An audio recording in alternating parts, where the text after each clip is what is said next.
Selamat datang di X Undercover. Channel ini merupakan perbincangan antara Dr. Jaya dan Pak Franky yang bertujuan untuk edukasi serta menceritakan pengalaman Dr. Jaya sebagai ahli forensik dan patologi. Sekedar informasi terkait jadwal tayang X Undercover yang akan tayang setiap hari Senin, Rabu, dan Jumat.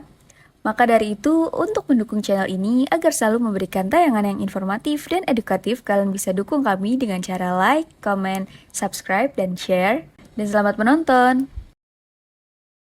Kadang-kadang yang kejadian seperti itu saya pernah dikasih obat suntikan. Dok, suntik ini aja, karena dokter di Singapura yang saya berobat tuh biasanya nyuntik ini. Loh, kalau disuntik dan kemudian dia kenapa-napa kan saya yang jadi tanggung jawab, bukan dokter Singapura itu. Saya bilang, enggak Pak, saya mau pakai obat saya sendiri. Dia marah. Tapi orang yang seperti itu bisa ngasih duit banyak, Franky. Tapi orang seperti itu bisa aja kalau kita nggak ikutin dia marah. Dan kemudian melakukan persekusi terhadap dokter. Kadang-kadang yang kejadian seperti itu saya pernah dikasih obat suntikan.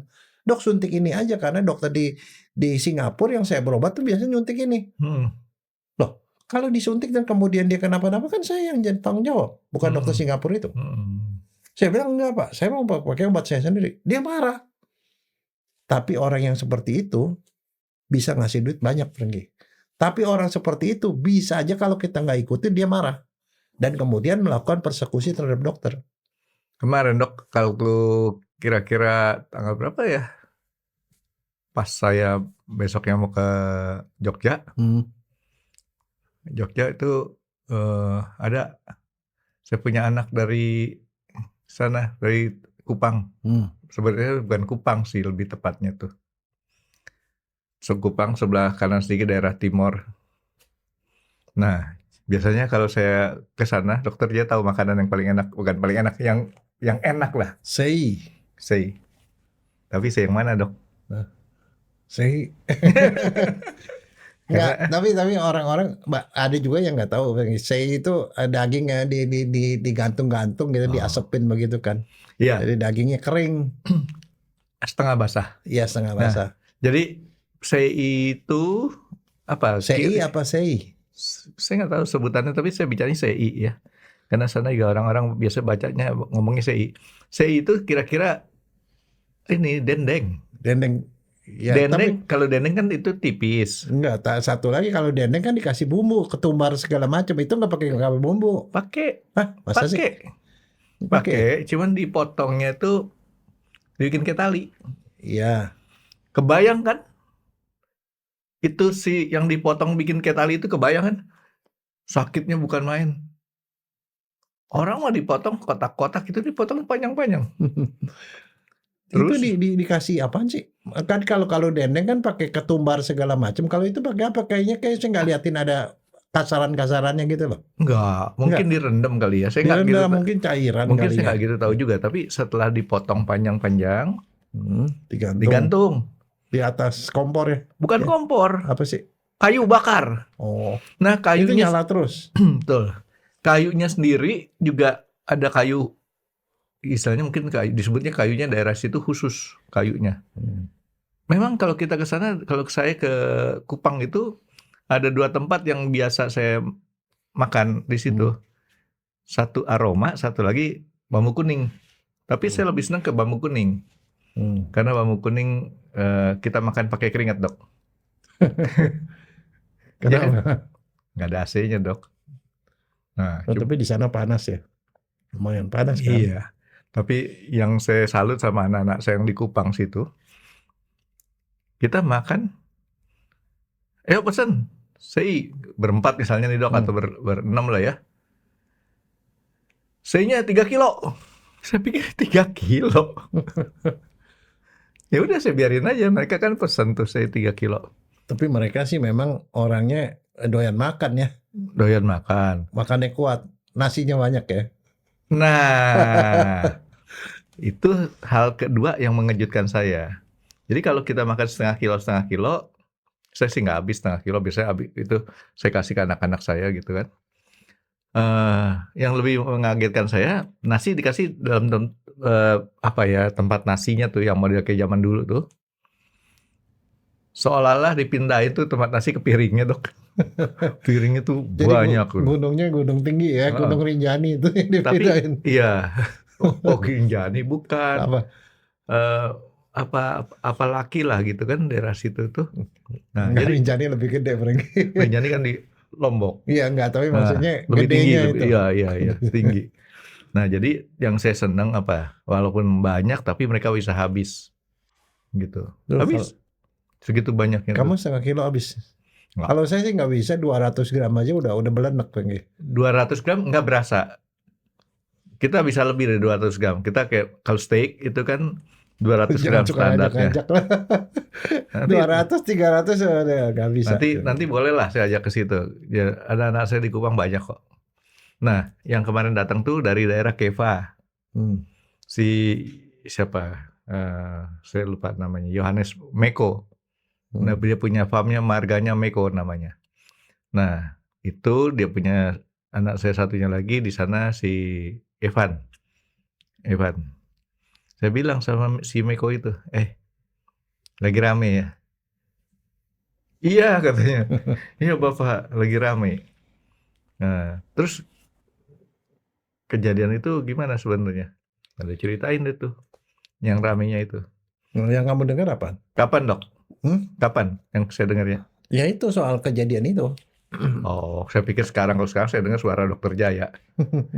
Yang saya dikasih tahu atau saya cuma baca dari dapat informasi dari berbagai media ya.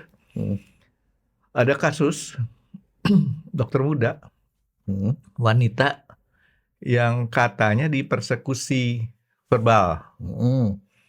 Akhirnya dia nggak tahan, terus kemudian mengakhiri hidupnya dengan cara gantung diri. Ya. Katanya di informasi-informasi berita-berita yang saya tahu ya. Tapi ini Dok, kan dia kan ngobatin orang. Ya. Dokter bisa salah nggak ngobatin orang? Oh bisa, bisa aja salah. Tapi begini, ini sebenarnya gini ya, ini kasusnya itu, ini kenapa menurut saya ini menarik karena kenapa? Karena fenomena bahwa dokter itu dianiaya sama pasien, baik secara verbal maupun fisik itu udah sering kejadian. Tapi kasus ini tuh menjadi perhatian karena sekarang kan era media sosial, semuanya diceritakan begitu. Jadi ceritanya begini, Franky, di daerah sana NTT itu ya, di daerah siapa itu namanya daerahnya? Keva Menanu. Nah itu dekat Kupang ya. Ya agak ke timur lagi sedikit. Oke. Jadi gini kan, seorang dokter itu kalau begitu lulus tuh dia harus intensif. Intensif tuh artinya dia tugas di daerah selama 1 tahun. Nah 1 tahun itu biasanya puskesmas sekian bulan, kemudian rumah sakit sekian bulan. Nah setelah selesai barulah kemudian mereka bisa melanjut, mereka bisa masuk ke pegawai negeri atau dia melanjutkan sekolah. Jadi itu setelah itu baru bisa sekolah lagi. Jadi itu seperti kayak pengabdian lah di daerah. Nah, jadi artinya yang ke daerah itu adalah dokter-dokter yang baru lulus. Yang secara mental ya biasanya nggak sekuat kalau dokter udah berpengalaman ya. Nah, jadi ceritanya di sana itu ada kasus yang sering terjadi karena di sana termasuk endemis daerah yang banyak gigitan ular. Nah, gigitan ular di sana yang paling banyak ular hijau. Nah, ular hijau itu ada yang beracun, ada yang tidak. Nah, biasanya mereka karena di daerah itu banyak kejadian gitu, dokter puskesmas sudah diajarin bagaimana cara menata laksana orang gigitan ular.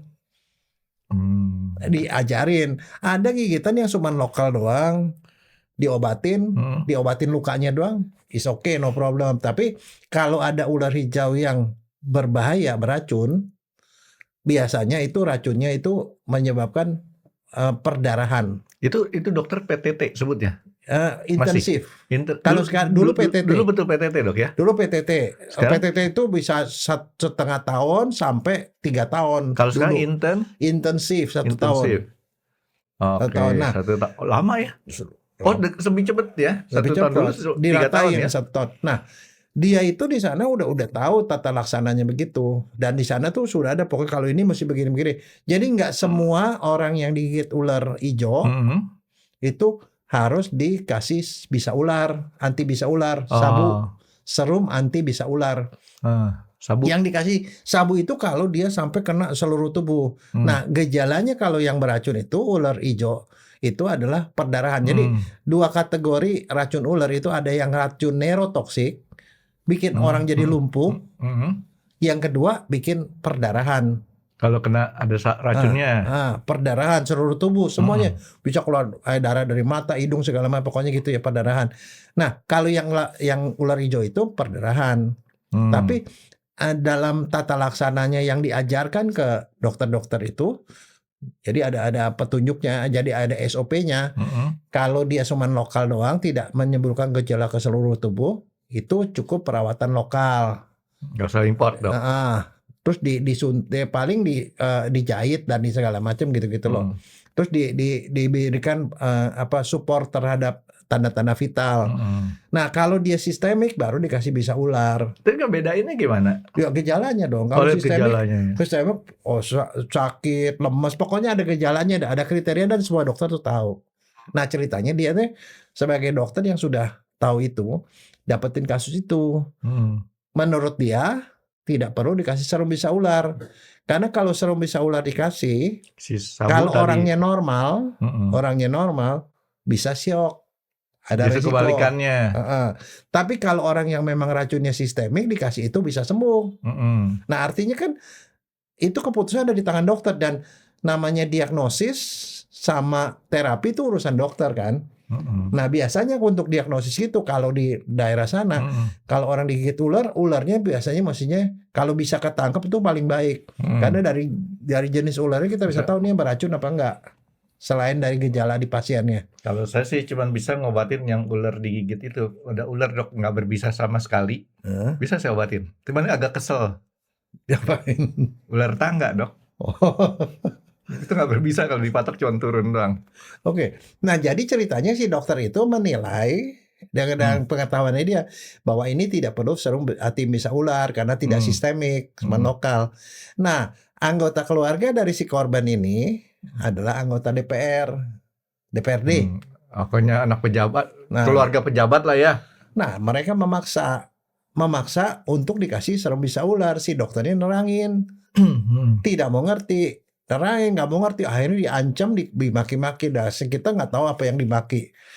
Tapi sedemikian rupa sampai dia tuh terintimidasi. Tapi kan si pasiennya meninggal juga tuh, Dok. Enggak. Pasiennya nggak meninggal? Nggak meninggal ya? Enggak, ini cuma masalahnya adalah masalah si pasien memaksa dikasih serum bisa ular. Dengan alasan saya ini anggota DPRD gitu loh. Kamu jangan macam-macam. Dan mungkin setelah itu ada ancaman-ancaman lain yang buat seorang dokter PTT itu berbahaya. Karena kenapa? Intensif. Ya, yang intensif itu berbahaya. Karena kalau dia dikasih ini yang jelek segala macam, nggak bisa sekolah, nggak bisa apa, dan segala, kita nggak tahu apa yang diomongin. Tapi prinsipnya keluarga pasien ada 3 anggota DPRD yang memaksa si dokter untuk mengasih serum bisa ular. Jadi gantian yang jadi kalau kelihatannya dalam cerita ini, Dok, kebalik ya. Yang jadi dokter yang 3 itu ya. Iya, si dokternya sendiri nggak mau ngasih karena itu berbahaya ngasih itu. Jadi kalau tidak beracun dikasih itu malah bahaya. Ini kasusnya kayak orang stroke ya, Dok ya. Kalau stroke-nya karena terjadi penyempitan, dikasih obat pengencer darah. Tapi kalau orangnya karena pecah pembuluh darah dikasih itu tambah kelanjutan ya, Dok ya. Nah, iya itu. Tapi si dokter ini sempat konsultasi ke ahli ular. Jadi emang ada ahli ularnya, dokter ahli ular. Dokter pawang ular, Dok. Ya, itu dokter ahli ular, toksikologi ular. Oh, bukan pawang ya? Bukan. Dia itu sempat konsultasi sama dia. Begini, saya dimaki-maki gini-gini. Oke, dia pikir sih nggak ada masalah. Tapi ternyata kemudian si dokter ini mengalami depresi. Akhirnya dia pergi ke rumah orang tuanya di daerah Kupang kalau nggak salah. Di sana stres sampai kemudian sama orang tuanya dibawa ke psikiater. Nggak lama kemudian dia gantung diri, ditemukan gantung diri di dalam kamar. Dan dia udah paham cara gantung diri yang benar ya, Dok ya. Ya. Kan dokter ya dia. Enggak, tapi begini, sekarang masalahnya begini. Sebenarnya kalau lihat kasus itu apa pandangan kamu? Pandangan saya ke depan satu ya, Dok ya. Saya cuma ngelihatnya gini, memang ini sifat orang mental kan beda-beda ya. Ada yang kuat, ada yang nggak kuat, ya. Terus kedua, perilaku pasien, keluarga pasien ya. Keluarga pasien saya bisa pahami bahwa terjadi emosi yang sangat tinggi. Tapi kan kalau misalkan dia keluarga orang yang dalam tanda kutip pejabat ya, kan dia bisa kekang dia punya emosinya. Bisa dibatasin lah. Oke, satunya dari aspek orang terpelajar pelakunya. ya. Pelakunya dia merasa lebih tinggi dari dokter kan? Orang bisa maki-maki orang kalau dia merasa lebih tinggi, Franky. Kalau lu merasa benar juga bisa sih, Dok. Ya kan? Dia merasa benar marahin orang, tapi itu merasa benar dan belum dapat jabatan, Franky. Belum dapat jabatan. Iya. Kalau dia dapat jabatan nggak marah lagi, Franky. Diam-diam aja deh. Oke, kayak sekarang begini. Sekarang balik nih ke ininya. Saya gini, saya dulu pertama kali belajar di kedokteran, itu guru saya, ahli hukum kesehatan, dia bilang manusia yang berobat ke dokter itu sebenarnya pada prinsipnya itu, pada dasarnya itu adalah hubungan paternalistik. Manusia yang berobat ke dokter, berobat ke pengobat. Jadi dalam masyarakat kuno, yang namanya dokter itu adalah dukun. Jadi di dalam masyarakat kuno itu ada kepala suku, ada dukun. Kepala suku itu ngurusin soal masalah antara manusianya. Tapi urusan menghadap Tuhan, urusan yang spiritual, itu dukun punya urusan. Misalnya ada wabah, itu dukun yang urusannya sama yang di atas, minta supaya diampuni dan segala macam. Kalau orang sakit, itu juga dianggapnya hukuman dari atas, maka dia akan datang ke dukun, bukan kepala suku. Si dukun itu kemudian ngasih obat-obatan. Nah itulah cikal bakal yang namanya dokter. Hubungannya paternalistik. Kenapa? Semua orang tuh takut sama si dukun, karena si dukun itu dianggap sebagai perwakilan Tuhan yang akan mengobati dia. Makanya kalau si dukun itu gak pernah bisa salah. Bahkan kalau ada bencana pun, kepala suku kan minta si dukunnya itu bikin upacara supaya Tuhan itu kagak marah lagi. Nggak mendatangkan bencana untuk masyarakat. Jadi dukun itu posisi tinggi. Nah, posisi itu dukun itu akan punya anak yang juga dukun dan segala macam itu turun-temurun.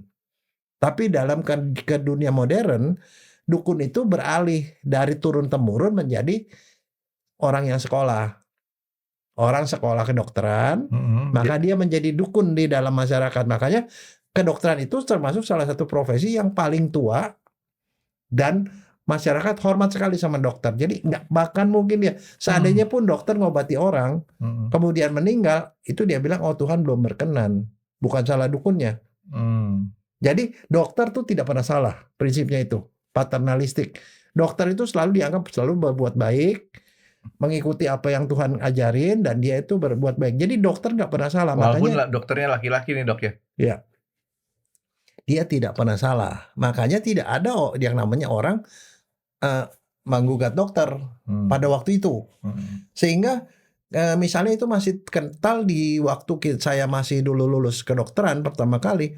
Di masyarakat itu kadang-kadang pasien datang ke dokter, dikasih obat, dia mau makan obat tapi saking dia nggak bisa beli obat karena harganya mahal, itu kertas resepnya dibakar, kertas resepnya dibakar, ditaruh airnya diminum, dia sembuh mereka. Saking percayanya sama dokter, dan bahkan si dokternya pun tidak ada bayaran pada waktu itu. Kadang-kadang dibayar sama singkong, sama ayam dikasih yang dia punya aja, nggak bayar dokter nggak ada masalah. Nah itu yang jenis pertama. Jadi hubungan dokter pasien yang paternalistik. Jadi sekarang masih ada nggak yang kayak gitu dok? Masih ya? Masih orang percaya sama dokter. Nggak, maksudnya dibayar pakai singkong? Masih ada di daerah. Masih ya? Masih lah. Nah sekarang itu. Tapi kemudian dengan berkembangnya pendidikan orang makin tinggi, mulai masuk ke hubungan yang nomor 2. Tadi paternalistik ya. Dokter dominan, pasien percaya sepenuhnya sama dokter, maka pasien itu tidak ada yang menggugat dokter. Kemudian mulai orang pendidikannya sama tinggi. Masuk fakultas kedokteran jadi dokter. Saya masuk ekonomi jadi sarjana ekonomi. Saya sarjana teknik. Jadi kita merasa sama dokter sama gue sama, cuma belajarnya aja beda. Iya betul. Nah disitulah mulai terjadi hubungan yang tipe kedua, hubungan dokter pasien yang kolegial. kolegial atau kemitraan. Jadi saya merasa saya sama kamu tuh sama. Cuman saya nggak ngerti kedokteran, tapi kamu kan nggak ngerti teknik gitu loh. Oke. Nah, kalau hubungan kolegial begitu, itu biasa terjadi hubungan dokter pasien di kota besar, Frankie. Saya pernah praktek di salah satu gedung di Sudirman, WTC ya kalau nggak salah. Tergantung banyak tuh. Di gedung-gedung tinggi itu. Yang berobat ke saya itu klinik di dalam gedung ya. Yang berobat itu kebanyakan bangsa direktur segala macam, datang orang direktur dengan pakai dasi segala macam. Menghadapi mereka itu nggak bisa sama seperti paternalistik. Kita nggak bisa menganggap mereka nggak ngerti. Mereka merasa gue juga sama ngertinya dan gue mau diskusi sama dokter. Jadi di situ hubungan dokter pasien sejajar. Wah, jadi gini dia datang. Apa yang bisa saya bantu Pak? Gini dok, saya ini di celana dalam saya tuh ada bercak-bercak kuning dok. Terus langsung kan kita punya asosiasi dokter. Wah bapak kayaknya bapak ada sesuatu bisa saya periksa Pak.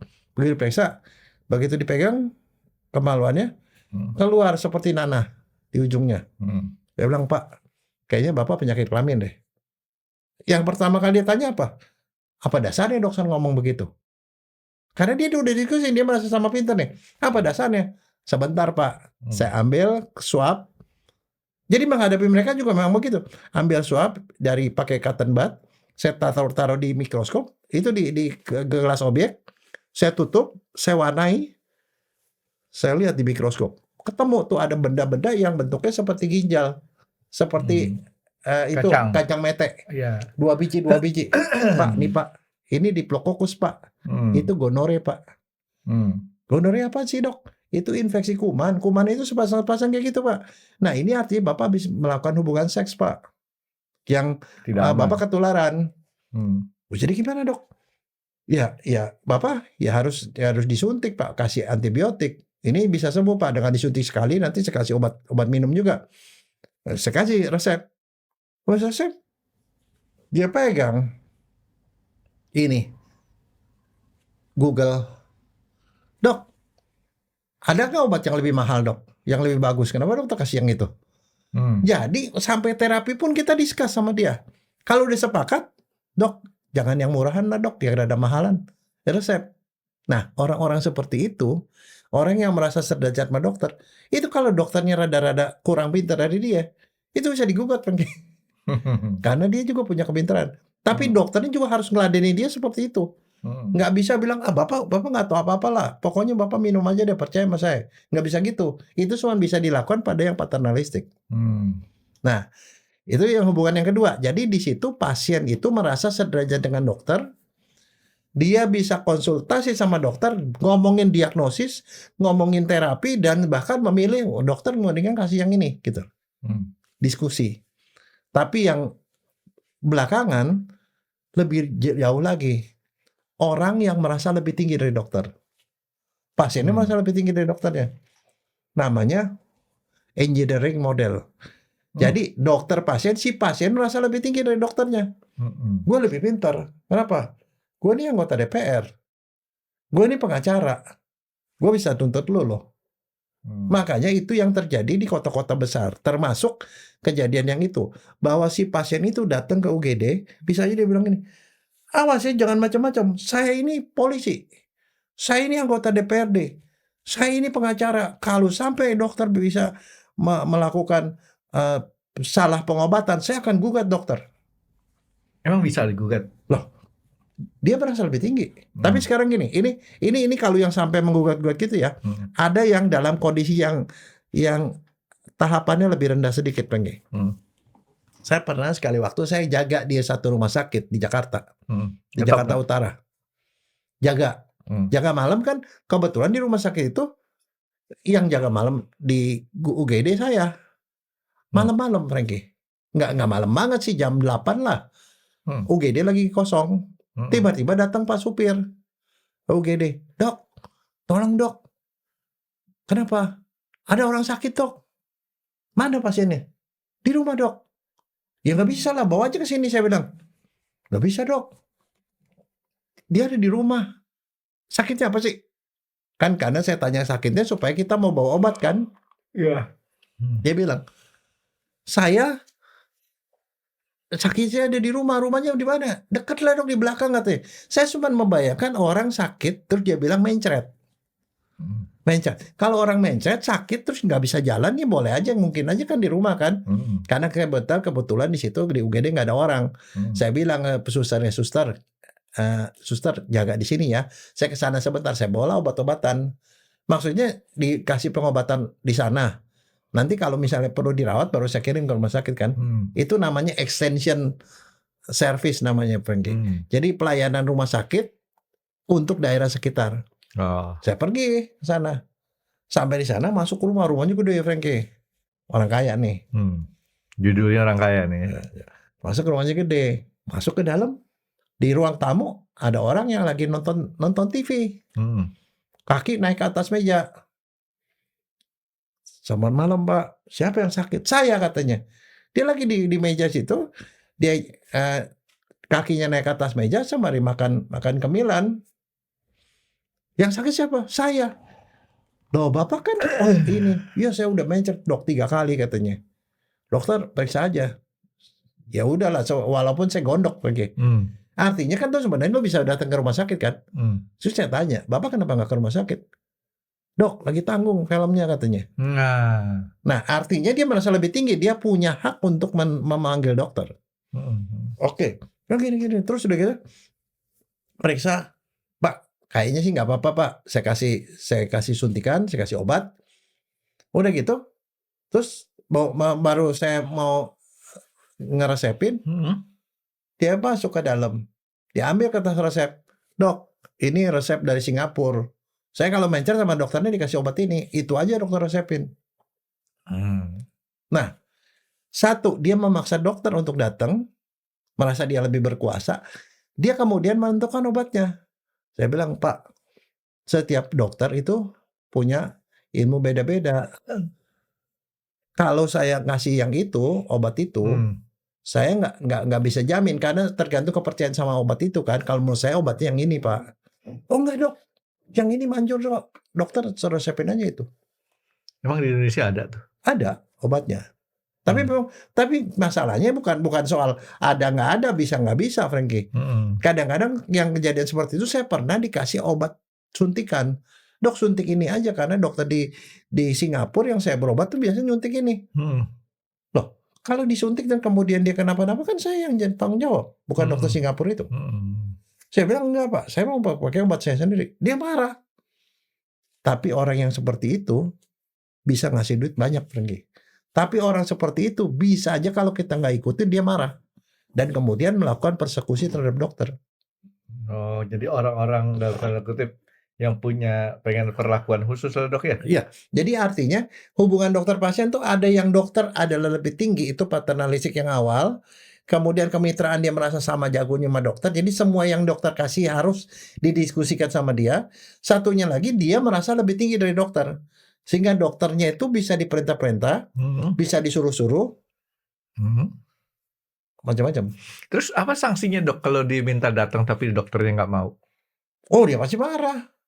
Dia marah dan itulah yang terjadi pada dokter yang tadi yang kita ceritakan di awal. Dia merasa dia punya hak, dia merasa dia lebih pintar sehingga dia bisa memaksa dokter untuk melakukan apa yang dia mau. Yang dilakukan dokter itu sudah benar, dikonsul ke yang lebih ahli. Dan yang lebih ahli bilang, lu benar, nggak usah dikasih serum anti bisa ular. Tapi masa ini nggak bisa terima dan kemudian melakukan persekusi lebih lanjut. Tapi itu satu aspek ya. Maksudnya artinya kita mesti bilang bahwa itu adalah kondisi di mana tadi kan paternalistik, kemitraan, kolegial, satunya lagi itu engineering. Ini yang engineering.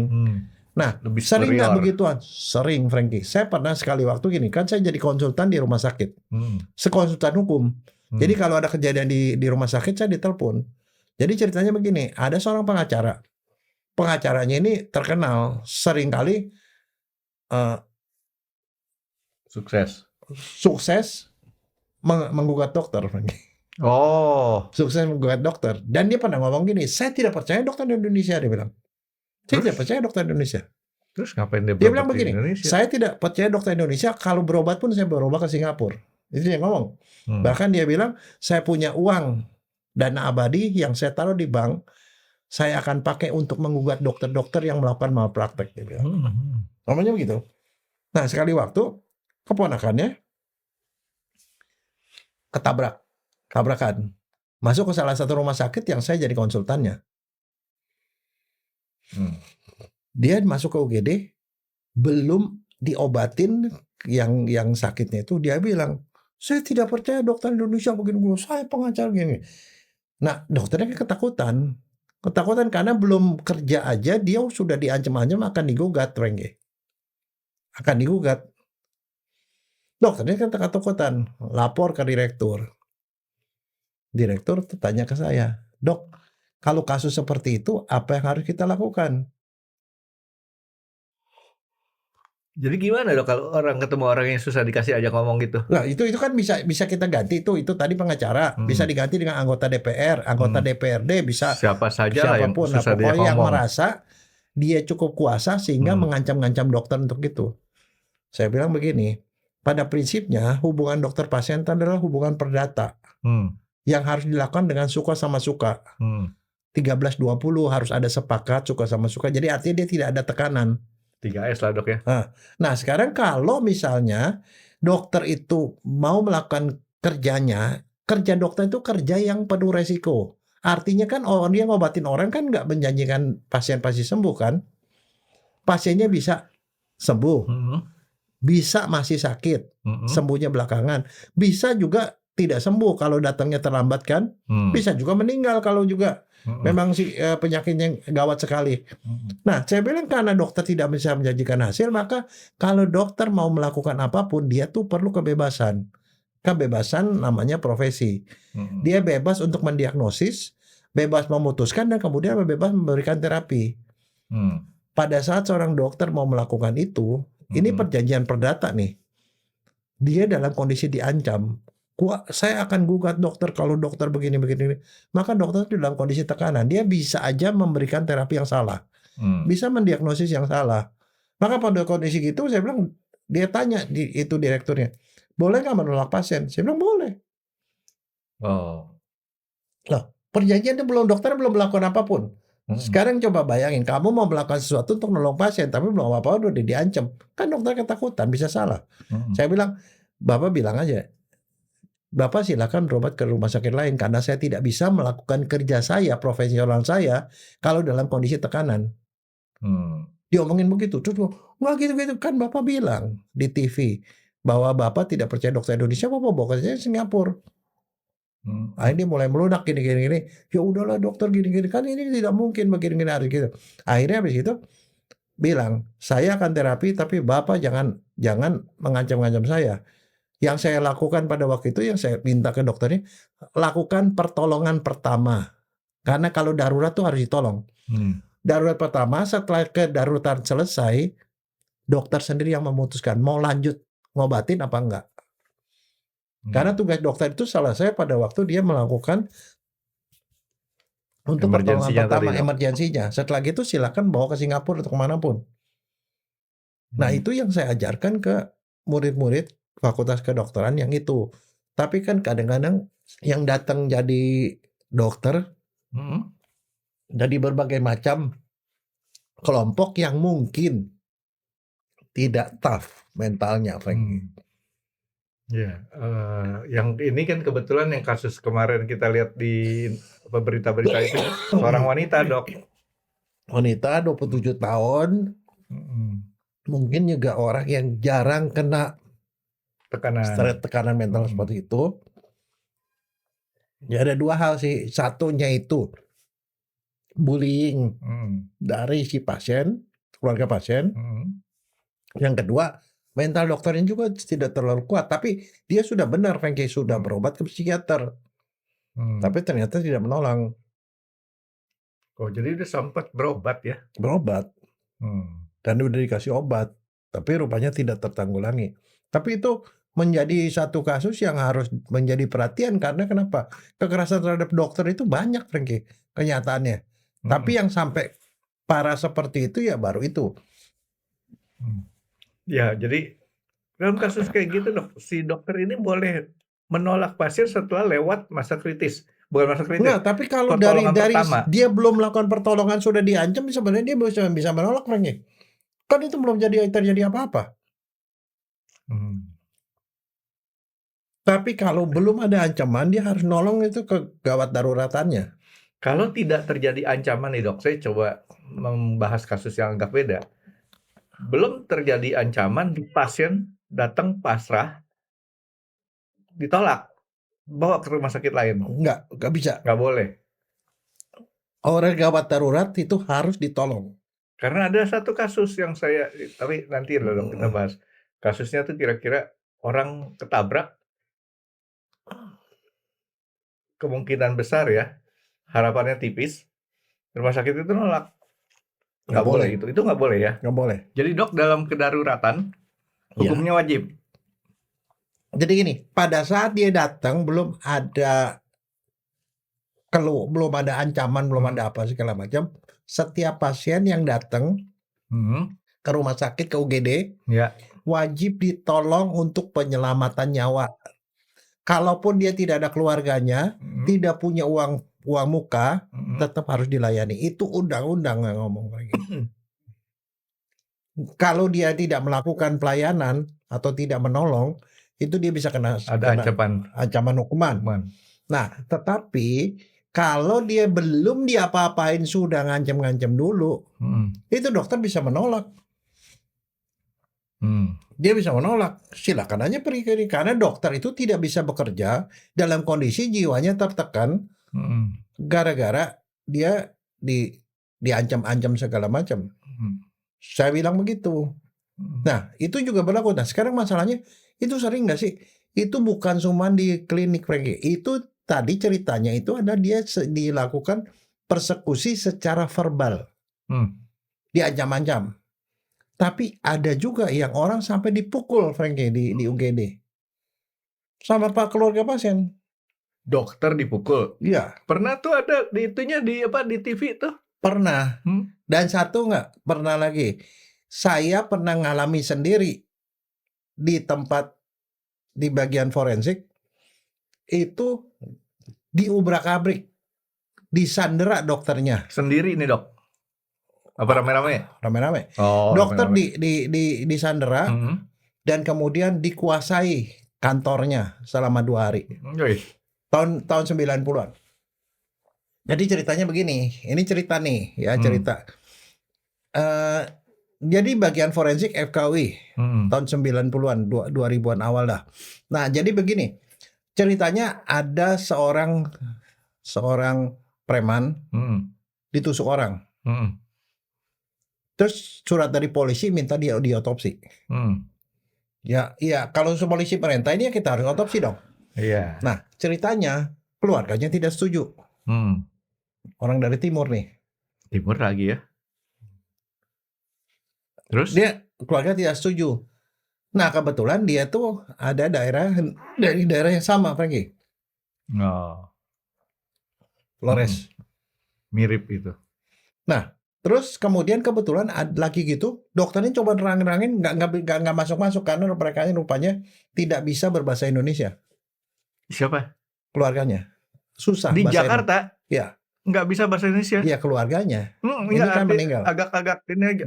Surprise juga nih agak. Kebetulan waktu itu ada mahasiswa tingkat 2 dari suku yang sama. Dia bilang, dokter, saya bantu ngomongin deh. Nah, ceritanya kan mahasiswa tingkat 2 tuh kan nggak pernah tahu yang namanya otopsi seperti apa. Dia tanya, kenapa kok nggak setuju diotopsi? Polisi minta otopsi. Dia bilang, saya tidak mau otopsi karena otopsi itu dibedah.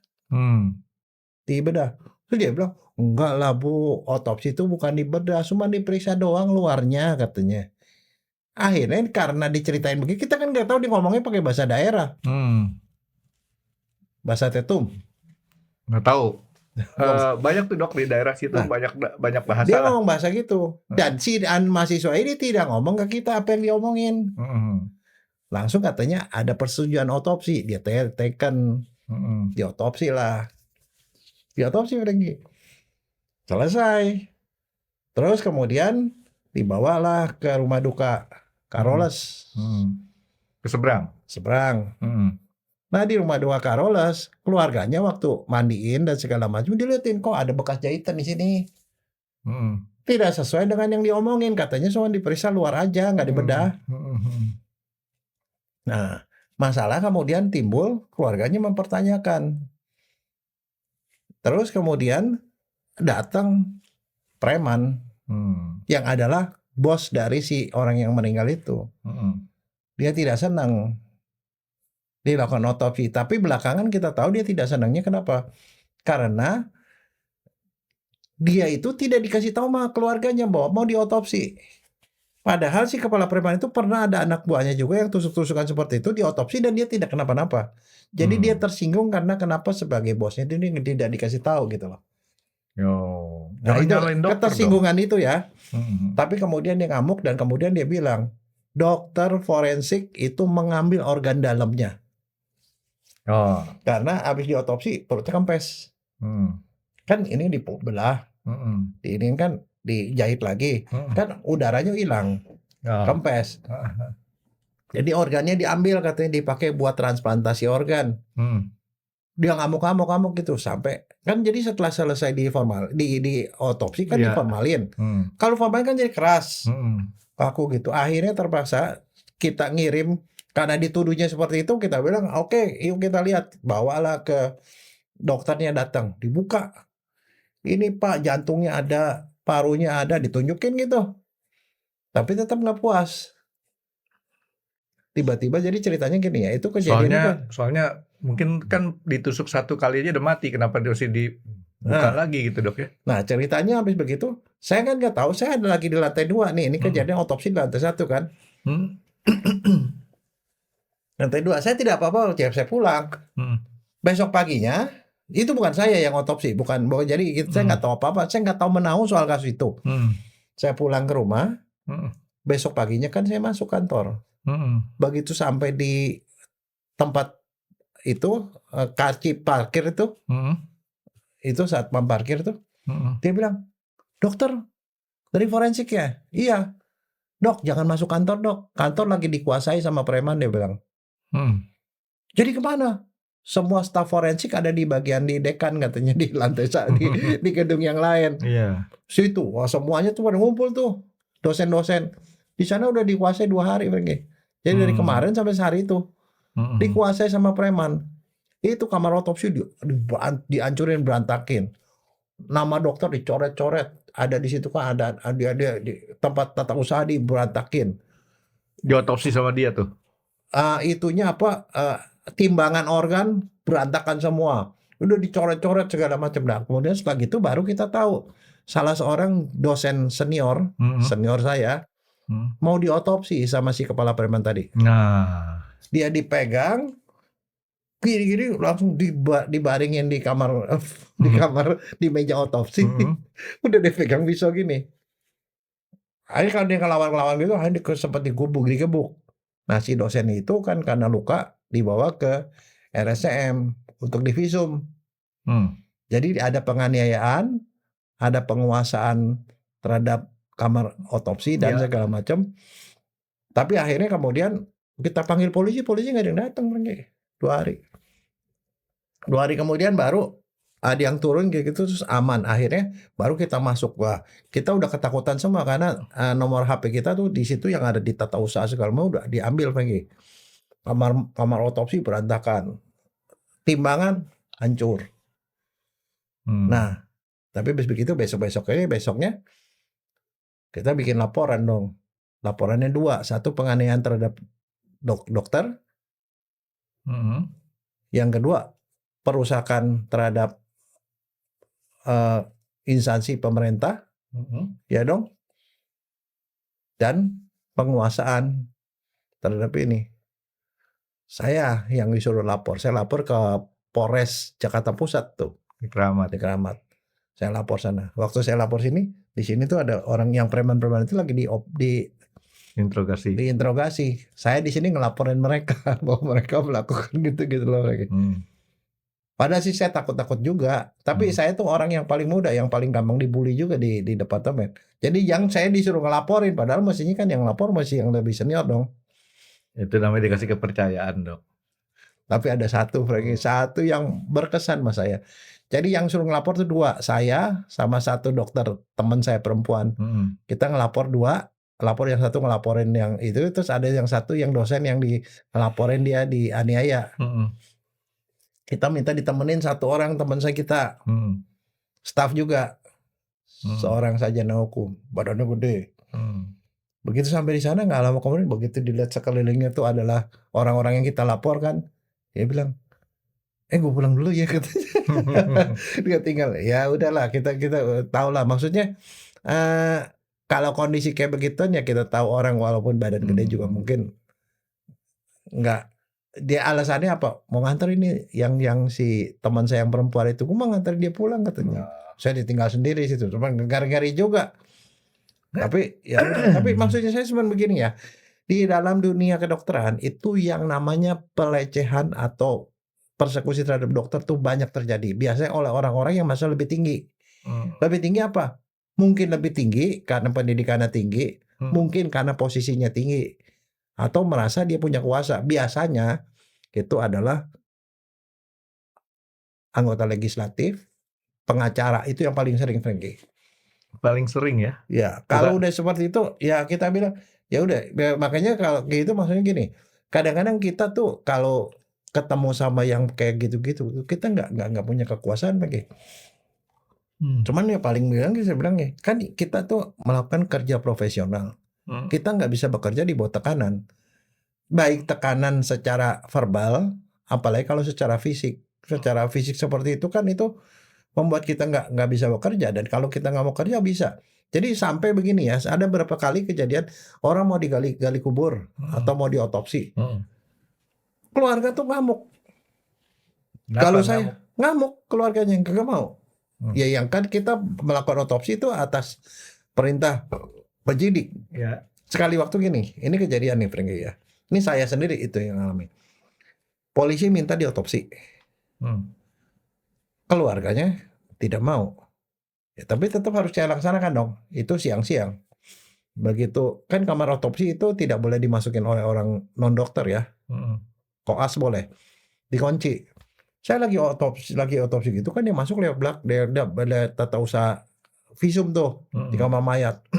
Tiba-tiba lagi otopsi gitu, gedor lagi. Dor. Saya nggak bisa kerja dong. Siang apa malam tuh, Dok? Siang jam 2. Oh, siang. Saya lagi periksa, bukan dibedah, Franky, baru periksa luar. Dor. Terus tahu-tahu rupanya orang di belakang tuh sudah tahu tuh keluarga ngamuk. Dia tidak mau diotopsi. Saya belum otopsi, kan biasanya kita periksa luar dulu, kemudian baru minta persetujuan keluarga, bukan persetujuan, pemberitahuan keluarga, baru kita lakukan otopsi. Ini belum. Orang yang di kamar jenazah itu, tata usahanya pada kabur semua, karena keluarganya banyak lagi. Ada satu yang mimpin. Saya nggak bisa kerja, godor. Saya punya koas, kabur semua, Franky. PPDS kabur semua, saya dokter forensik. Terus yang koas-koas yang gitu dokternya lulusin nggak tuh akhirnya? Nggak ada hubungannya. Orang takut tuh normal. Kirain awas gue ditinggal sendirian gitu ya. Tinggal. Terus saya buka. Saya bilang, kenapa Pak? Langsung saya ditunjuk sama dia. Ditunjuk begini Franky, muka saya. Terus? Saya kasih tahu dokter katanya. Kalau dokter otopsi adik saya otopsi dokter. Tanya dong, emang bisa? Enggak, terus saya bilang begini, kan orang kalau digituin kan takut ya. Badan saya kecil sih, Franky, nggak gede. Oh, dia aku lebih gede jauh. Saya bilang gini, jadi maksud Bapak apa? Maksud saya, dokter jangan pernah otopsi adik saya, jangan pernah bedah adik saya. Oke Pak, sekarang gini, ini adik Bapak betul. Sekarang ini ada suratnya Pak dari polisi Pak. Saya bilang. Oke, polisi minta otopsi dan saya itu nggak bisa saya harus otopsi karena kalau nggak polisi akan nagih ke saya laporan otopsi. Kan nggak bisa Pak, saya nggak bisa bikin visum kalau nggak dilakukan sesuai dengan perintah polisi. Tapi saya nggak setuju begini. Oke, kalau Bapak nggak setuju kan ini minta dari polisi. Bapak tolong balik ke polisi, minta supaya dia membatalkan otopsi. Maka saya akan ikuti polisi. Iya dong. Kan kita cuma mengikuti perintah polisi, betul nggak?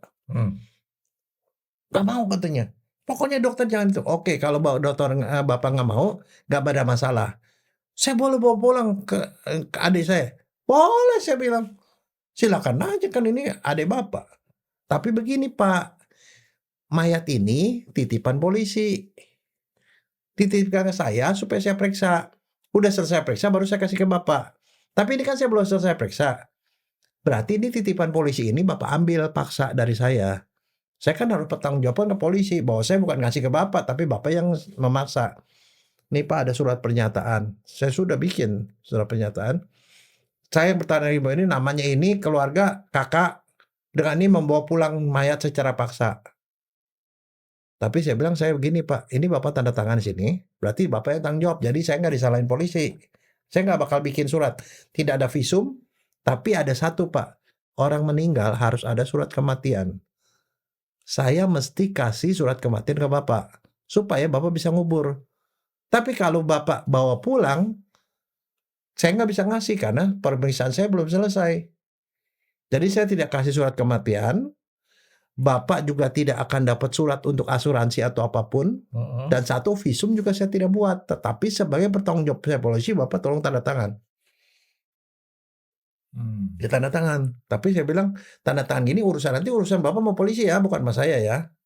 Kan kita udah gak ada urusan dong. Dia pulang pergi. Gak lama kemudian, itu jam 2 siang ya. Jam 4 dia dibawa lagi. Anaknya dibawa lagi mayatnya ke situ. Dokter, tak bisa kau bawa ke Medan dokter katanya.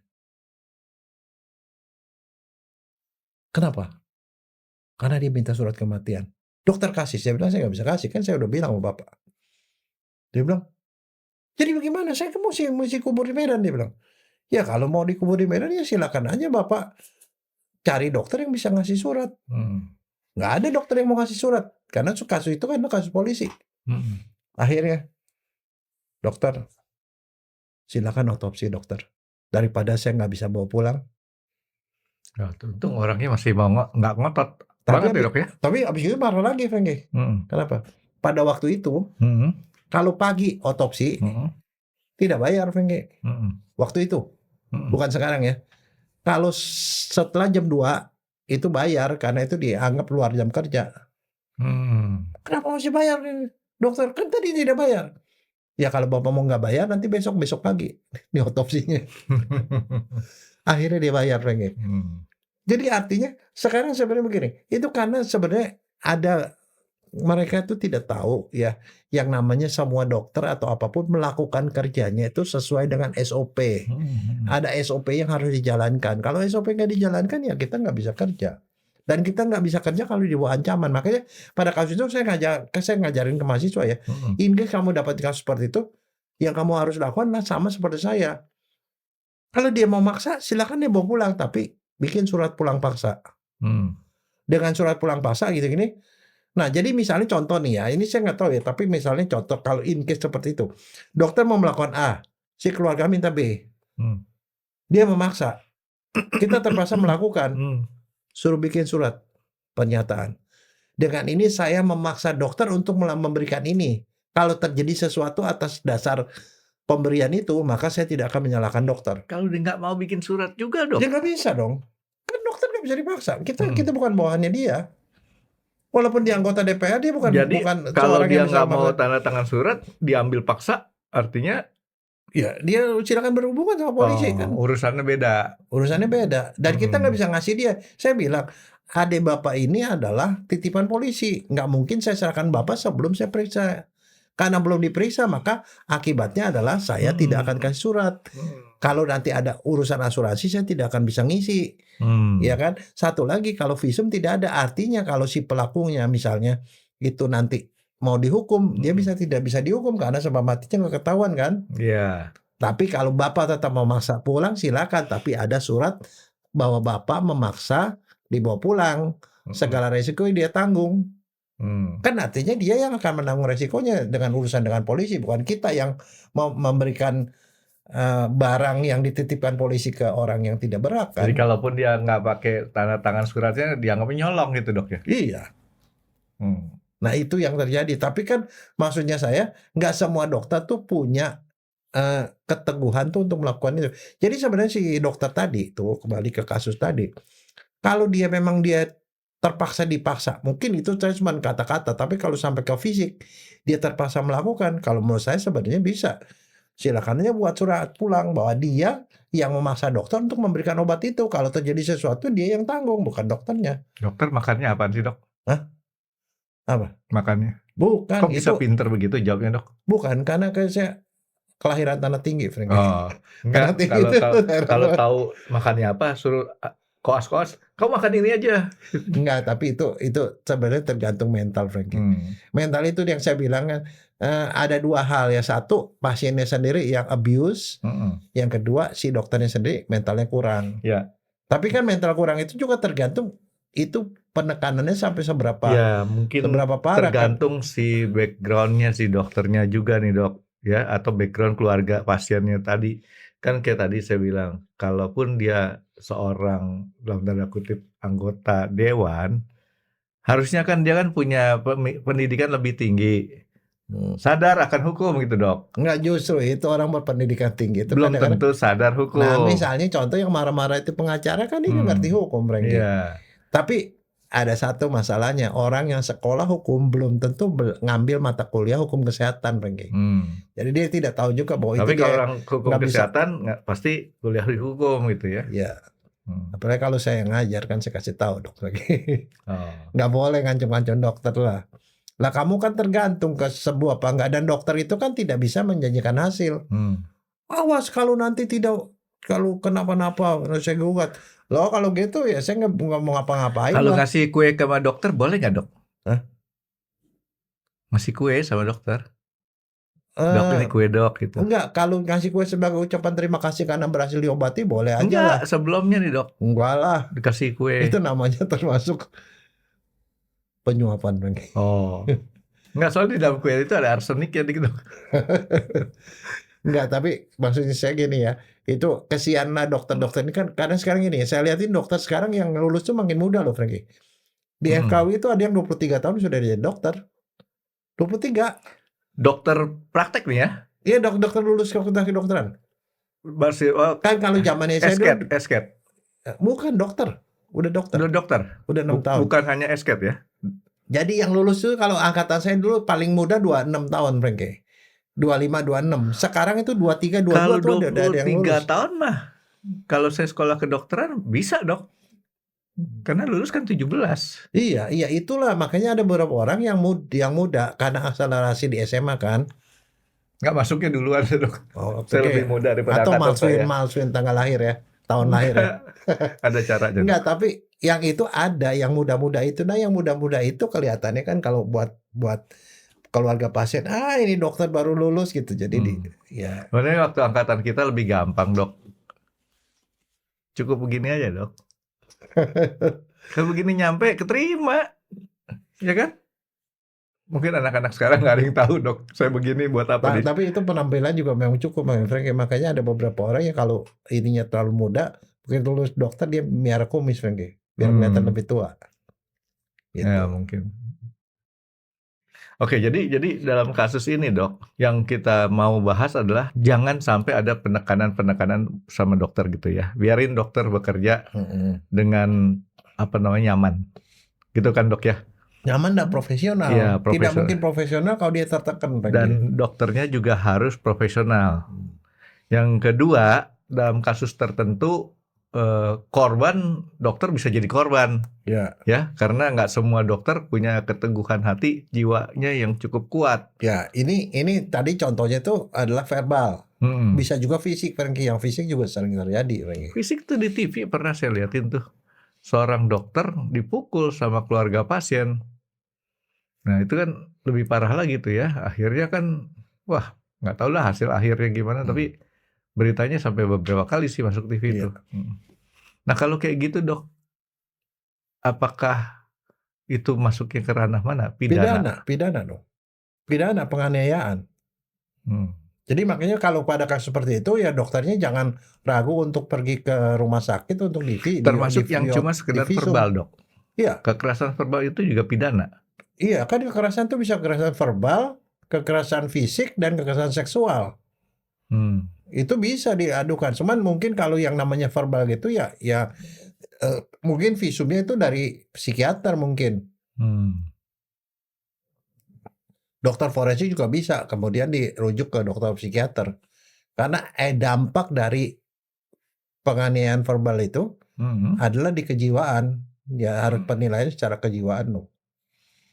Jadi visum keluarnya kalau dari psikiater. Oke, nah itu harus dibuktikan dengan visum. Iya, begitu, Dok. visum. Nah, Dok, kalau misalkan seperti tadi, Dok, dokter-dokter yang mau berangkat keluar, ya penempatan intensif tadi, Dok, kan sudah ada pengaturan tata laksana ya, Dok ya, masalah-masalah yang umum terjadi. Apa nggak sebagusnya juga dikasih wejangan, ini daerah ini pembekalan mental, Dok ya? Iya. Ada? Enggak. Belum. Nah, baru kita usul ya, Dok ya, pembekalan mental, karena kan kesian, capek loh, Dok, sekolah 6 tahun saya aja di MIPA 4 tahun aja udah bosen. Bukan capek tapi bosen. 4 tahun udah. Jangan suka gitu lah. Kenapa, Dok? Ada dokter yang 6 tahun juga nggak lulus lagi. Ya itu kan mencintai sekolahan, Dok ya. Mendalami. Nah jadi ya diberikan pembekalan mental.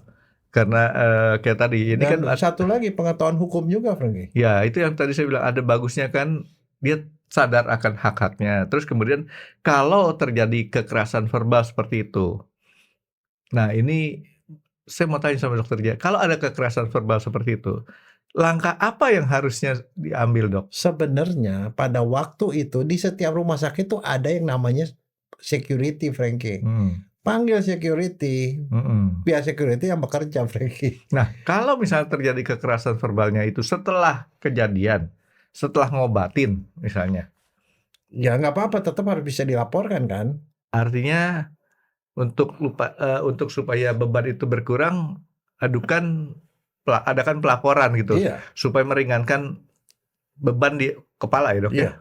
Dan satu, jangan lupa berobat ke psikiater, walaupun pada kasus tadi sudah berobat pun ternyata tidak menolong. Ya ini memang agak sayang ya. Udah 6 tahun kita kurang dokter, kehilangan dokter untuk kasus yang seperti ini. Dan kita juga nggak tahu, mungkin itu dari keluarganya satu-satunya dokter di dalam keluarganya, mungkin.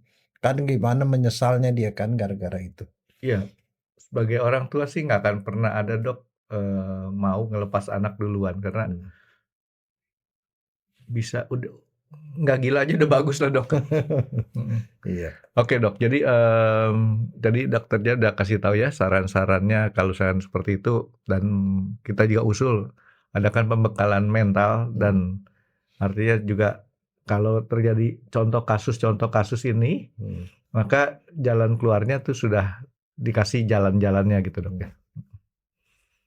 Terus supaya apa namanya?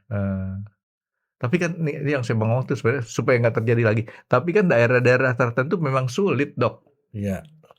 Tipikalnya memang tipikalnya memang orangnya seperti tadi cepat marah ataupun apa. Iya, makanya kan kalau kita sekolah kemanapun atau kita ditempatkan dimanapun, sebenarnya salah satu yang mesti kita persiapkan adalah persiapan mental, Franky. Karena kan itu kan baru urusan soal kerjaan. Belum lagi ada dokter yang ditempatkan di satu daerah ternyata tidak dapat tempat tinggal yang layak misalnya. Gajinya kecil, ada segala macam, terus tempat tinggalnya tidak layak, kerjanya over. Kan ada yang orang yang kerjanya over sampai meninggal. Waktu itu kan, itu juga sama. Jadi artinya sebenarnya banyak hal yang mesti disiapkan. Jadi bukan cuma dokter wajib ke daerah, tetapi dia sendiri tidak mendapatkan haknya begitu. Oke, buat ininya saya cuma mau tanya sama dokter, ada satu kalimat dokter bisa terjemahkan nggak nih? Apaan? Satsupu kalung. Nggak tahu apa. Itu bahasa sana, Dok. Apa tuh Bahasa artinya? Timor. Orang Kupang ngomong disingkat. Sasupu, saya sudah punya. Sasu punya. Ya, enggak, pu aja, nggak usah pakainya. Nah, jadi mereka berbicara itu makanya daerah sana tuh cepat-cepat kalau bicara. Sasupu atau pokoknya itu lama-lama kita mengerti, Dok, kalau kita sering bolak-balik sana. Oke, Dok, jadi kita doakan Dok ya untuk yang almarhumah ini ya diterima ya, Dok ya. Ya, dan mudah-mudahan nih kejadiannya tidak terulang Jangan lagi. terus-terusan ini. Jadi makanya saya bilang harus ada satu pembelajaran dari kasus ya, Dok ya. Supaya dari pembelajaran kasus ini tidak ada keterulangan, Dok ya. Terima kasih sudah menonton X Undercover. Jangan lupa like, comment, dan subscribe. Dan ditunggu ya video-video kami selanjutnya. Nah, buat kalian, jika ada pertanyaan untuk Dr. Jaya, boleh banget komen di bawah. See you guys!